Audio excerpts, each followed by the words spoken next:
Now you're ready to invert. While you're becoming accustomed to inversion, keep these points in mind. Take it slow and easy. To begin, only invert 20 to 25 degrees and only for a few seconds. You can increase your angle and duration as you become more accustomed to inverting. Listen to your body and do only what feels comfortable to you. Try to relax. You'll receive the most benefits if you can breathe deeply and untense your body. If you feel dizzy or nauseous, stop immediately. If the condition persists, contact your physician.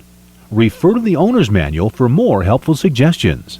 For your first few inversion sessions, ask a friend to assist you until you're able to find your correct balance setting and are comfortable with the operation of the table. Securing your ankles is the most important step. Please pay close attention here. Always wear securely tied lace-up shoes with a flat sole, such as a normal tennis-style shoe. Do not wear shoes with thick soles, boots, high tops, or any shoe that extends above the ankle bone. Adjust the foot platform so that the ankle clamps fit snugly against the smallest part of the ankle, immediately above the ankle bone. Step onto the foot platform, sliding your ankles between the foam ankle clamps. Press your ankles firmly against the rear clamps. Rotate the top of the rear clamps slightly inward towards your ankles. This will increase your comfort while inverting. Pull out the locking pin to allow the front ankle clamps to snap closed against your ankles, making sure that your pant legs do not interfere with obtaining a secure closure. Adjust the front ankle clamps to make sure both the front and rear ankle clamps are snug against your ankles. Release the locking pin so that it fully engages a hole setting. If the locking pin does not automatically engage in a hole, push the front ankle clamps inward until the pin engages fully into the next tightest setting. Verify that no part of the footwear or garments can touch or interfere with the locking pin in any way during inversion. Use the concept of hear, feel, see every time you secure your ankles. Hear the locking pin click into place. Feel the locking pin to make sure it's fully engaged in a hole setting. See that there is no space between the locking pin and its base. Always check carefully to be certain that the ankle locking pin is fully engaged each time you use your inversion table, and make sure that both the front and rear ankle clamps are snug against your ankles, or you could fall when the table inverts. With your arms at your sides, lean your head back against the table. Slowly bring your arms to your chest. The table should begin to rotate, but your feet will still be lower than your head. If the table rotates too far, you will need to lengthen the main shaft 1 inch and try again. If the table does not rotate at all, shorten the main shaft 1 inch and try again. This is an important step, so feel free to spend some time on it in order to find your ideal height setting. Now that you have found your ideal height setting, it's time to invert. If correctly balanced, the table will operate much like a teeter-totter. By shifting weight to the head end of the table, you will move in that direction, and vice versa.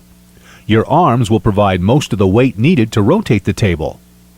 Fastening the tether strap before you start will prevent the table from inverting completely. Begin by lifting one arm slowly over your head. The table should start to rotate. If you feel like you're moving too fast, simply move your arm more slowly.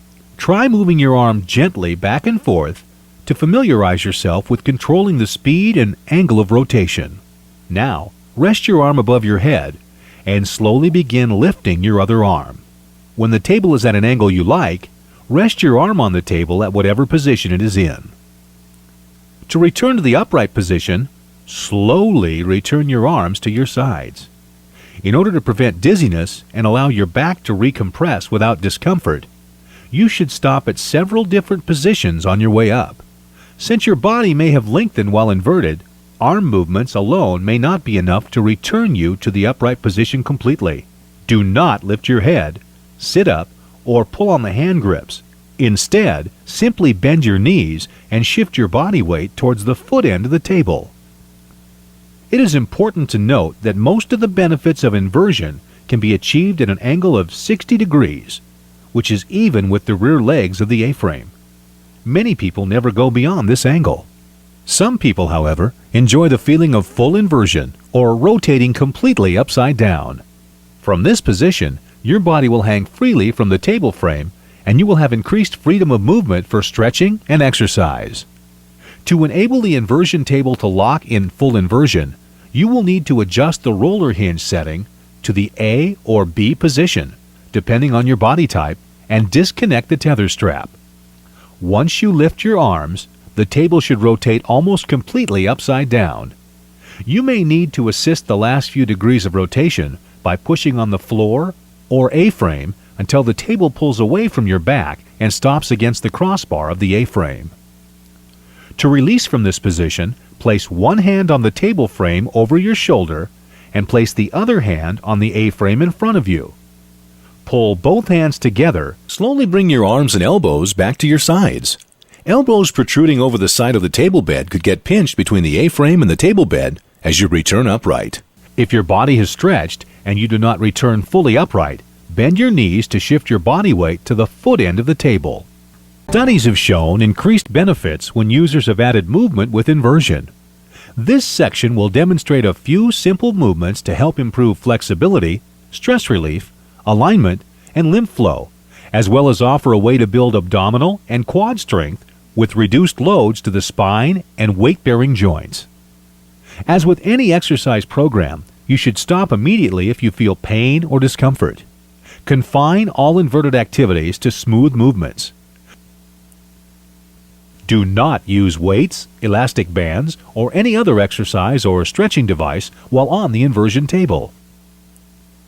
Intermittent traction consists of alternating 1 to 2 minutes down and a half minute upright. Rhythmic traction is a more consistent rocking motion up and down. Both of these forms of inverted motion alternately stretch and compress the spine, creating a pumping action which helps to bring vital fluids into and out of the spinal area. You will be able to gently move and stretch at any angle on the inversion table. For example, keeping your arms above your head, bend your head from side to side, forward and back,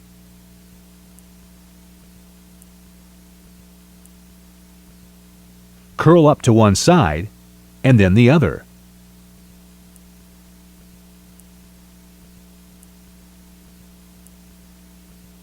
Reach your arms across your body and hold onto the table frame. Use this as leverage to gently rotate and stretch your torso, first to one side, then the other.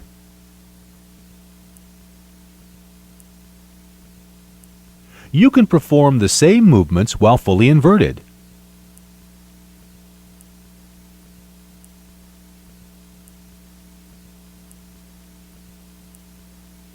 Bend your head from side to side, forward and back.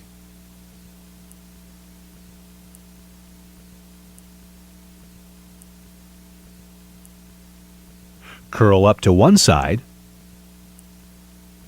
and then the other.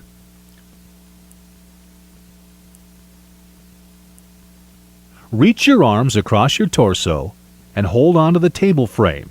Use this as leverage to gently rotate and stretch your back, first to one side, then the other. You can even hug the table frame for a more advanced rotational stretch. Also, by placing the heel of your hands on the corners of the table frame and pushing your body away from the mat, you can achieve an additional extension for your lower back and abs. At all times, pay attention to how your body feels and do not go beyond your comfort levels. If you'd like a more challenging workout, try the following compression-free exercises for your abs and legs. These exercises should be performed only from full inversion. Partial crunches allow you to isolate your abdominal muscles. Be sure to tighten your abs and don't pull on your neck. Crunching from side to side works your obliques. The inverted sit-up is the only full-range sit-up that doesn't load your back. These are the toughest sit-ups on the planet. Some people claim that one of these sit-ups is worth almost 10 regular ones. Try them and see how many you can do. Reverse squats are unlike any leg exercises you have ever done. Using the A-frame to steady yourself, Bend your knees and lift your body to the ceiling. Your quads and hamstrings will get quite a workout. Now you're ready to experience the vast benefits of inversion with your new Teeter Hang-Ups inversion table. We think you'll enjoy it so much you'll never want to put it away. But for those of you who have limited space, here's how to fold the table for storage. If necessary, detach the tether strap and loosen the derattler knob. Slide the main shaft into its storage setting and rotate the table frame opposite from use until it rests against the crossbar. Fold the A-frame together, and now you're able to easily fit the table into a corner or closet. If you have any questions about the inversion table or require warranty service, please contact your local retailer or Teeter Hang-Ups directly.